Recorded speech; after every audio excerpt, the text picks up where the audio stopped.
રાજકોટ શહેર કોંગ્રેસ મહિલા પ્રમુખ દીપ્તિબેન સોલંકીની આગેવાનીની અંદર આજરોજ કોઠારિયા વિસ્તારની અંદર લોકોના મકાન પાડવાની વાત છે એને લઈને રજૂઆત કરવા આવ્યા છે કે ગરીબ લોકોને અત્યારે ચોમાસામાં બે ઘર ન કરવા જોઈએ.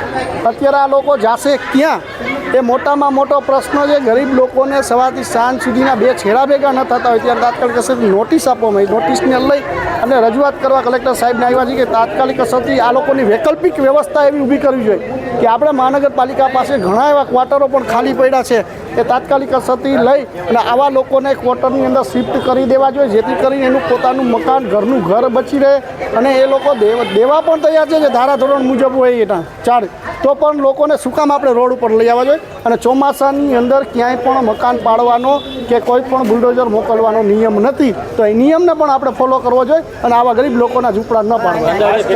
આગળના સમયમાં જો ઝૂંપડા પાડવામાં આવશે તો કયા પ્રકારના કાર્યક્રમો? અમે અત્યારે કલેક્ટર સાહેબને રજૂઆત કરવા આવ્યા છીએ કે સાહેબ શ્રી આ ગરીબ લોકોની વેદના સંવેદનશીલ સરકાર હતી, મૃદુ ભાષાની સરકાર છે તો એ સંવેદના સમજી શકે.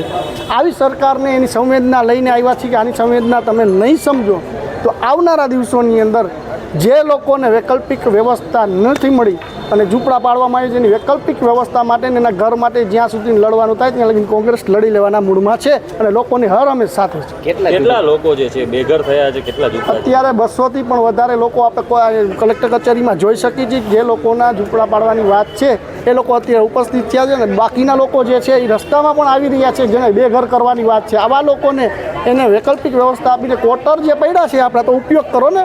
આપણે જે કેમ નથી આપવામાં આવી ખાસ જે વૈકલ્પિક વ્યવસ્થા શું કહેવું? આપણો બોમ્બે એક્ટ મુજબનું બંધારણમાં એવો નિયમ છે કે જ્યાં જે લોકોનું મકાન રોડ ઉપર આવતું હોય અથવા ઝૂંપડા હોય આપણે એક કોર ગરીબી હટાવવાની વાત કરી છે અને એક કોર ગરીબને રોડ ઉપર લઈ આવવાની વાત કરી છે.